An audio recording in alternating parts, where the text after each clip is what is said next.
have a new guest today. His name is Frank Hieparky, and his dad, to let you know a little background here, was very involved with government armed force divisions, and he traveled to many different places, and he watched, all kinds of projects and programs that were happening.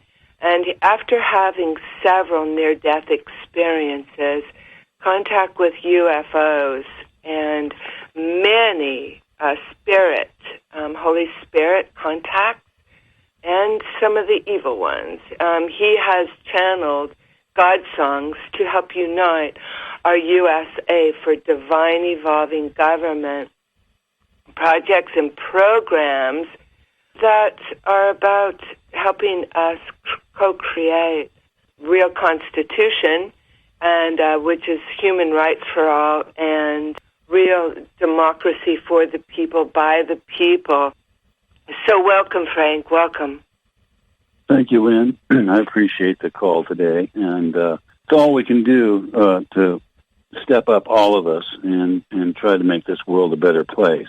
And things that have been kept from us in our society for our own good, so they've said, has kind of gotten out of hand over the years. We've been so complacent in our devices and our phones and our games that we've kind of let things get away. I'd like to talk a minute about how our soldiers have been really sideswiped by everything that they do for our country, and they're told to do this by the higher-ups, and a lot of these higher-ups have never even been in the military, some of which aren't even from our country. And for us to be proud Americans and proud of our families and the work that we do, we must all step up with our religions, our various religions in the churches, and be very sure that we all unite together against these different forms of evil that have basically taken over our planet.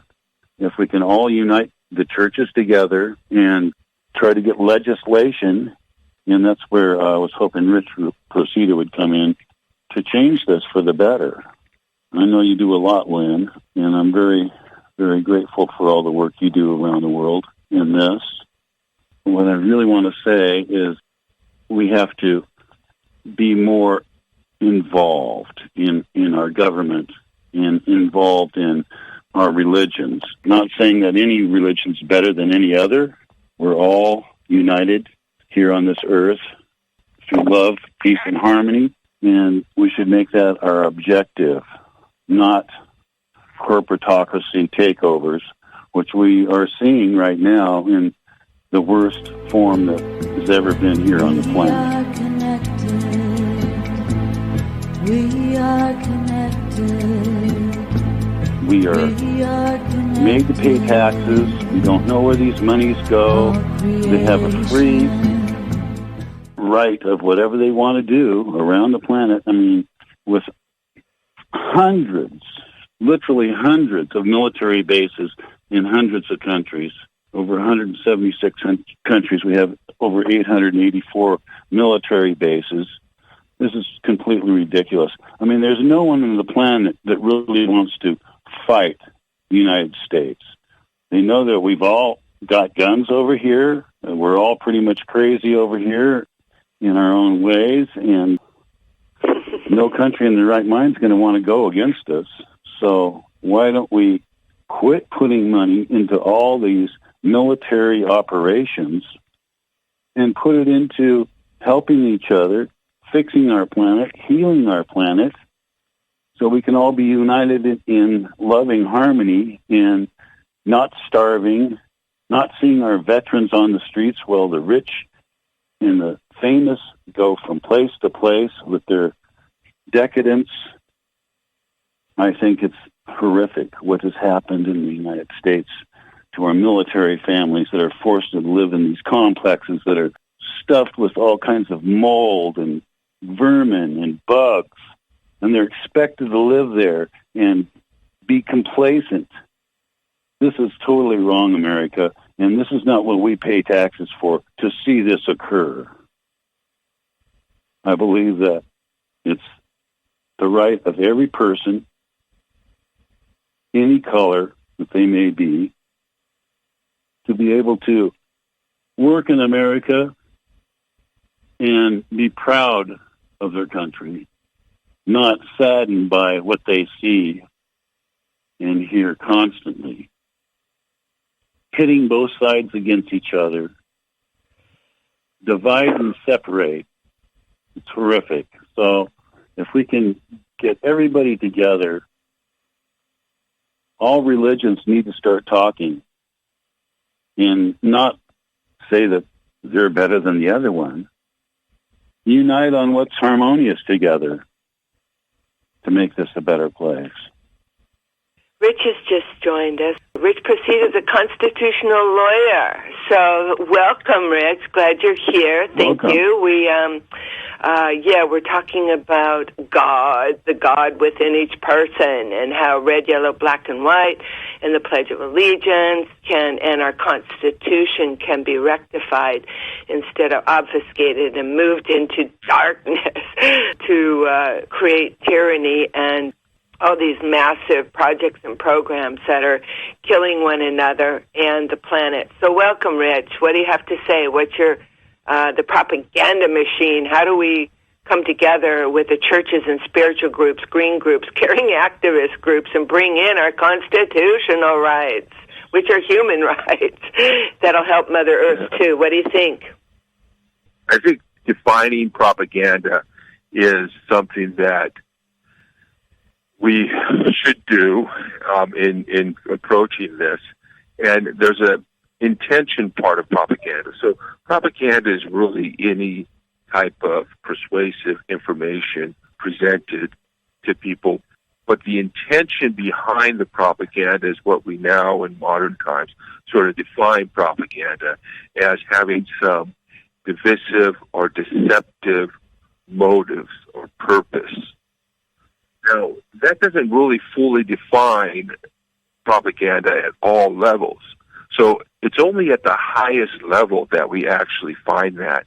I went to a book presentation, or a guy who's selling a book on Christian nationalism at the University of Southern California, and there may be propagandists will use facts, true facts, and even some of their ideas may be true, or at least partly true. And so we don't want to be deceived into thinking that just because the information we're giving is true, that it's not deceptive or not propaganda. And I think that's where something like Christian nationalism comes in. Here, the first thing we do is we have two hated words that are put together. So the hate, that is sort of it's sort of associating Christianity with nationalism. And on the left, nationalism is a negative thing. Now, nationalism isn't necessarily negative. There are other spiritual people who feel like there's a good form of nationalism, such as coming together around times of crisis, supporting one another, and holding up certain values that we held to be self-evident, for example, in the Constitution.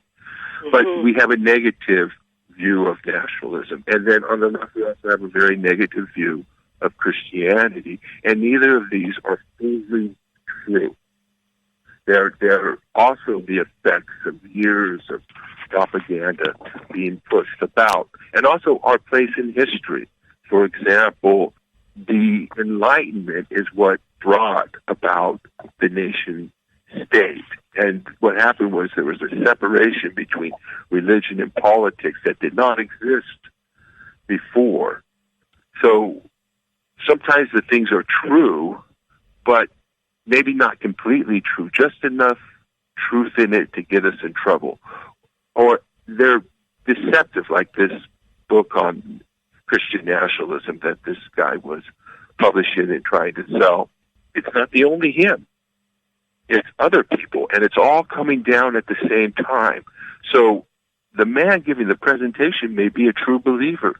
He's an atheist, he's a humanist, and he thinks Christianity is evil. And there are like 17% of the American population are religious resistors. They see religion as evil in the world. And I think the mistake they made is that ruling the violence and evil is the state. So the separation of church and state did not solve the problem of state violence.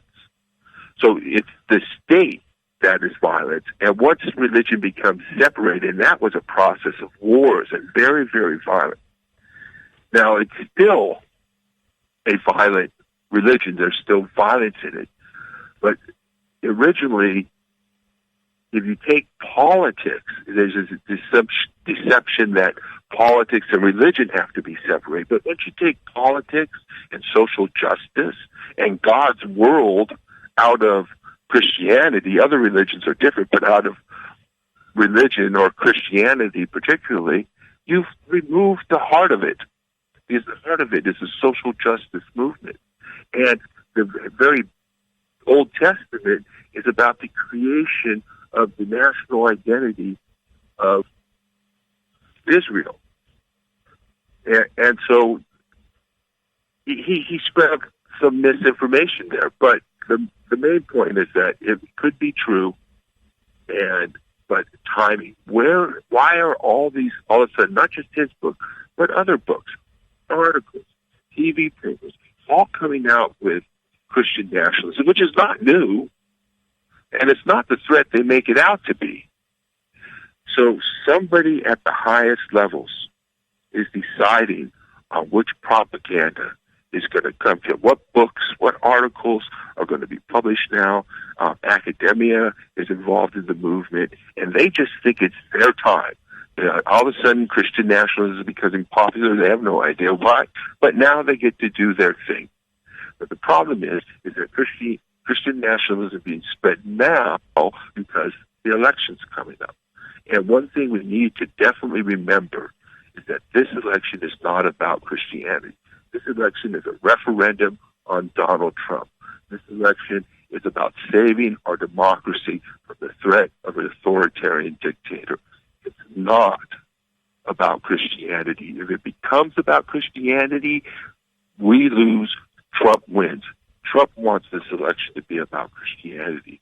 So people have to think and be aware of the media. And if we can make people aware, and one of the things I'm doing now is I'm starting or trying to promote and do propaganda awareness trainings or presentations or speeches or even sermons so that we can start to teach my local community, at least, or other communities, about propaganda, what it is, the types of propaganda, where it comes from, how it influences us.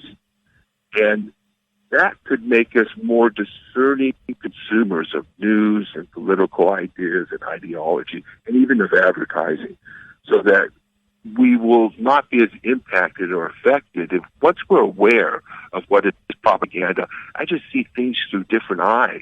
Every time I look at the news, I could say, well, all those things from the right-wing news media, I can say that's propaganda. But then I look at MSNBC and their opposition to Bernie Sanders and how viral it is, and CNN, and I can see the news coming from them. So you got to weed through the news and weed through the play.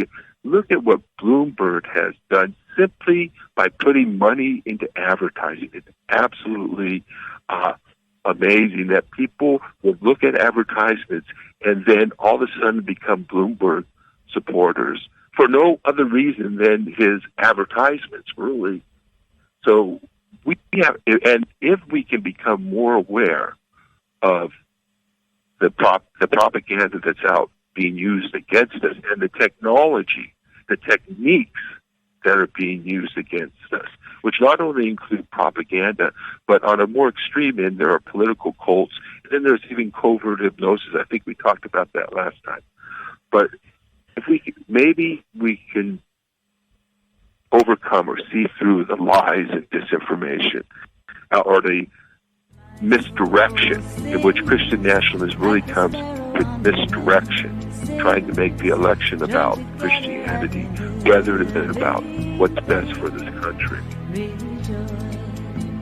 I am aware of this psychologist by the name of Steve Hassan, and he has a YouTube channel, and I think his page is freedomofmind.com or something like that. And he was a Moonie, and he escaped from the Moonies, or he was disindoctrinated, or whatever it is. And he then turned to a life of combating cult and cult mind control. And he has developed this BITE model, which is to define cults, which is behavior control, what does the I stand for? Rather, thought control, information control, and emotional control. And then he's also developed this sort of chart of healthy organizations and cult-like or controlling or dominating organizations. And we often think that these organizations, cults, are these small groups or maybe large groups that sort of are behind closed walls. They wear strange clothing, sort of people can't leave. They live in a commune. But Hassan has identified, and people are identifying, other types of cults that are internationally based. Jehovah's Witnesses, they say, are a cult. And Trumpism is a cult, according to Steve Hassan. He has a new book on the cult of Trump. And it's about control, doctrine, punishment. So if you look him up, you'll find some things to look to for what's a cult and what's not a cult. And some of these evangelical churches, many of them, fit the model as they show cult-like, in thought blocking, the denigration of outsiders. When a person leaves the group, they're somehow now apostate. Behavior control through punishment. Yeah, so those are the types of things that when you're looking at a cult, it's not just some faraway group. They're around us, and they're spreading information, and we need to become more aware consumers. And my hope is that by becoming more aware consumers of the news and of media, that we might be able to, on both the left and the right, heal this division, because a lot of this division is being caused by this type of media and propaganda that really kind of appeals to your own points of views. So we see it on the right appeal to prejudices, bigotry, fear, and on the left they'll appeal to the same things, but also your opinions, just your opinions. They will play on that.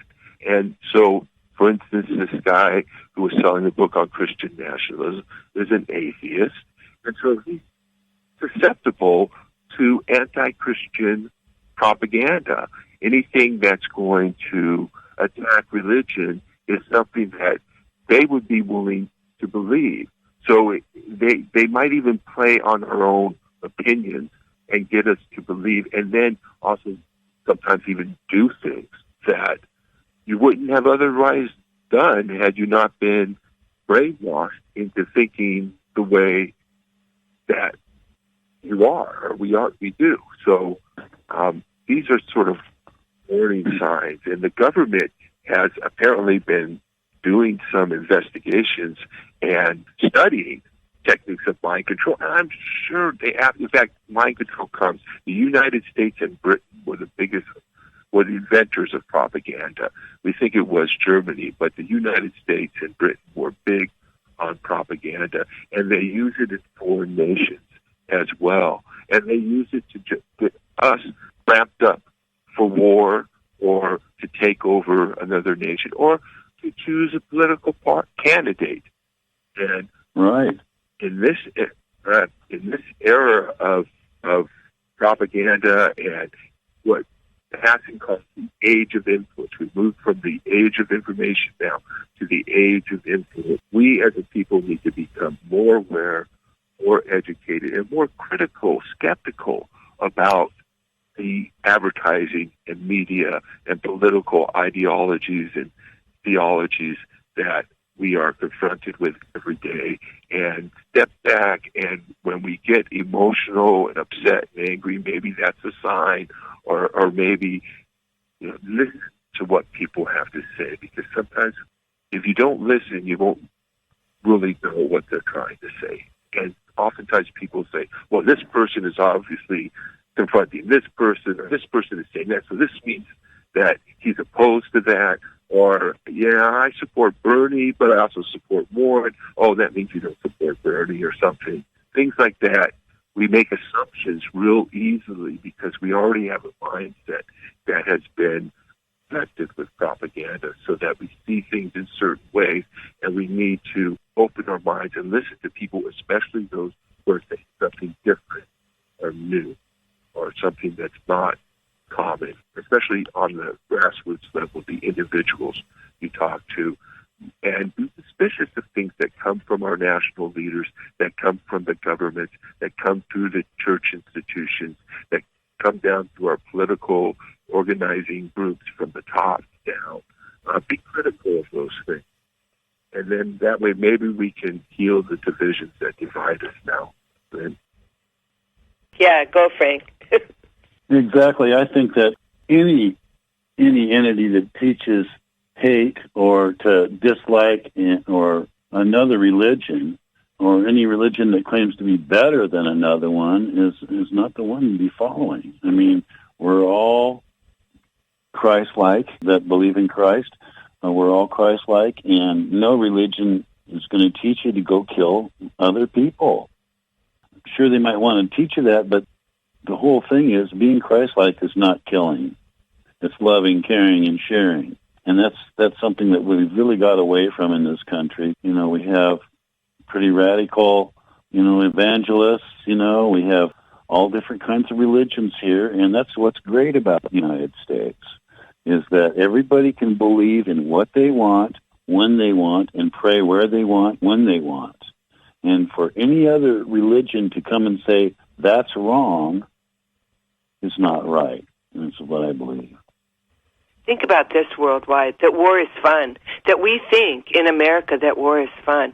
And then you got the video games, and you're teaching and training and recruiting people and paying them, offering jobs to teach and train them to kill each other. It's just wrong, okay? There's 100 Bible verses about loving your enemy, and 7 times 70, I think it is, about forgiveness. So we're really not being very Christian or any of the religions. We've kind of all been... all the money that's spent in these prison systems, these privatized prison systems where they're just raking in dough and keeping people as long as they can there, it's ridiculous. When that money could be put into these healing centers where you can go 24/7. If you got something wrong, you can go there and talk to people. There's people there day and night. There'll be good games to play, not games that teach you how to kill other people and how to get higher scores, so they can bring back the draft and bring in these transhuman super soldiers that you hear them talking about. I mean, how many people do we need in the national... I mean, how many people do we need in the National Guard going out and spraying Indians with water cannons and tear gas when this was their country to begin with? I mean, how horrific have we let this become the United States? I just can't believe it. I'm a white person, and I really feel for the Native Americans. This was their country, and if they had it to do over again, I think they should have let us starve at Plymouth Rock, truly. But the Native Americans, if it wasn't the Pilgrims, it would have been somebody else. If it wasn't white people, it would have been some other color. Sure. There's a sort of, I remember I guess it was the Keystone Pipeline. They had a big protest. You had the water protectors and the Native Americans there. And I went to a protest with some Native Americans and Latinos. And one of the national leaders who was there doing the protest had come down to Los Angeles, Santa Ana, actually. And this was just before the election between Clinton and Trump. And because of their ideology, their political third-party propaganda, and their whatever it is, I tried to tell them, look, if we lose this election, you're going to lose the water rights. And if we win the election, you're going to win. Because that Democrats had pretty much already promised to cut that. And Obama had already stopped the pipeline. But for some reason, the guy was so angry because I was wearing an Obama shirt and couldn't see. And this is a national leader, and he's trying to talk me down. But why didn't they see that? That they had to ally with the Democrats if they wanted to win. And so this is really, it's not a white people problem, it's a human problem. And I don't think we get anywhere until we realize that, and that we have propaganda on the left and misinformation. And sometimes it's, is it misinformation, or is it just that people are wrong or confused? But I think it's misinformation, because then it makes the battle between a racial struggle between white people and people of color. And while in the United States maybe that can work, it doesn't work in other countries. I think we need to be aware of that. There was also, when I went to that USC presentation, and to sit there and listen, and then listen to the comments, and then realize that, well, this guy wrote this book on Christian nationalism. All of a sudden, everyone on the right is now a Christian nationalist. It's not white nationalism. Now it becomes Christian nationalism. And so people around the room are saying, well, what about these Christian nationalists over here? What about these Christian nationalists? So the opposition all of a sudden becomes all about Christian nationalism, which means that Christianity is going to be the big issue. To see them associate that, and the author of the book didn't do anything to correct that. So all these liberal academic students at USC are not, what is it that they're doing if they think that all of a sudden Christian nationalism? I took my mother, thank God I still have her with me, and she said, well, there's things at the border and the putting kids in cages, that seems more like racism than Christianity. And that Trump really isn't a Christian. He doesn't have a Christian nationalist beliefs. And all the people on his staff, they are politicians first and Christians second and maybe even third. So they're just using the text to manipulate people. Yeah. So, and then exactly, and it's the good people that are out there that are putting their faith in this Trump movement, are being sideswiped by this whole thing. Even Trump's own pastor said that the guy never even goes into church.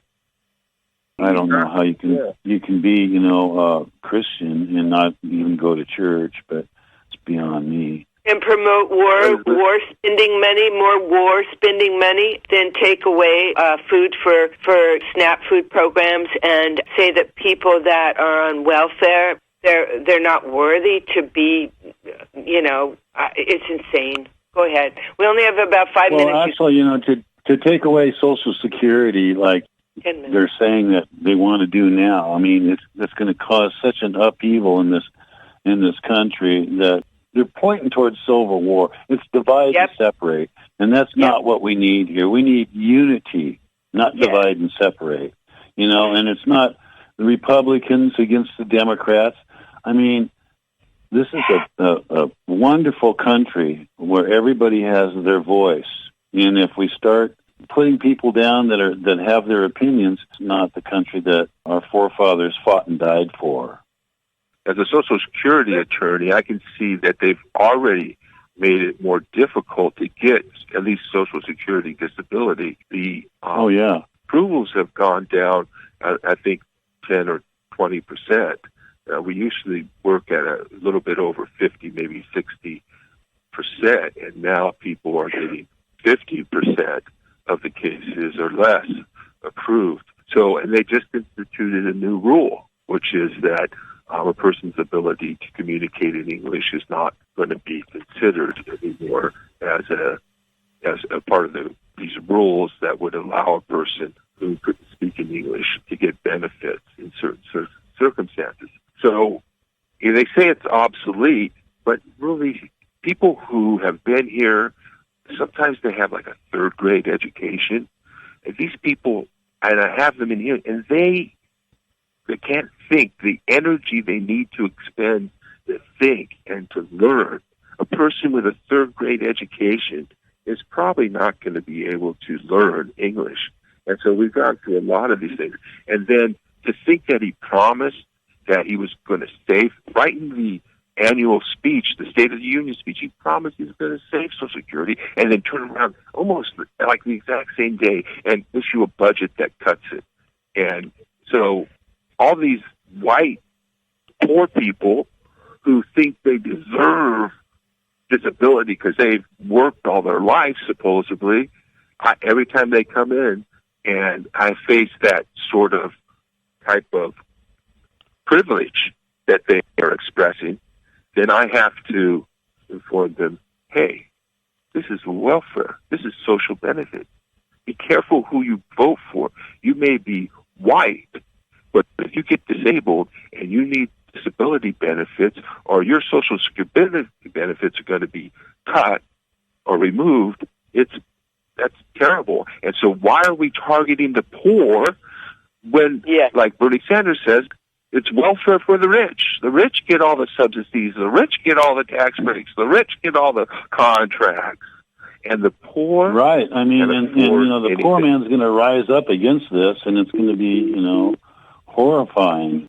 If you want me to come do a presentation at your church on propaganda awareness or your group or your club or your university or your class at school, give me a call, and I'll be happy to do that.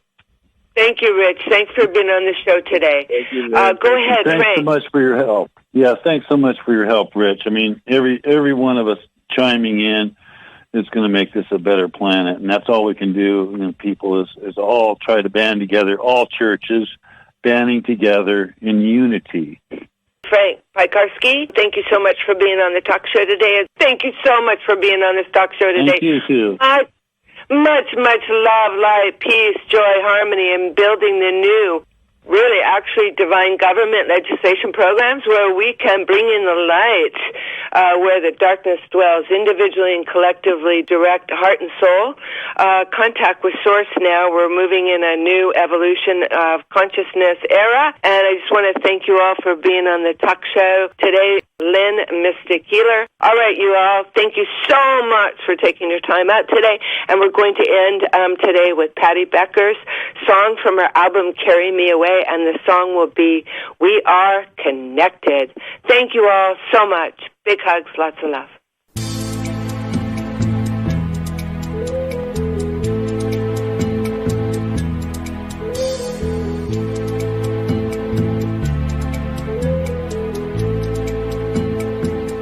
We are connected. We are connected. We are connected. All creation. We are connected. We are connected. We are connected. All creation. My soul sings like the sparrow on the wind sings. Join together every living thing. Rejoice. My heart beats like the rhythm of the earth beats. Join the chorus, lift your voice, sing and rejoice. We are connected. We are connected. We are connected. All creation. We are connected. We are connected. We are connected. All creation. My soul sings like the sparrow on the wind sings. Join together every living thing. Rejoice. My heart beats like the rhythm of the earth beats. Join the chorus with your voice. Sing and rejoice. We are connected. Sing like we are connected. Sing. Join the connected. Sing creation. We are connected. Like we are mother. Join the chorus with your voice, sing and rejoice.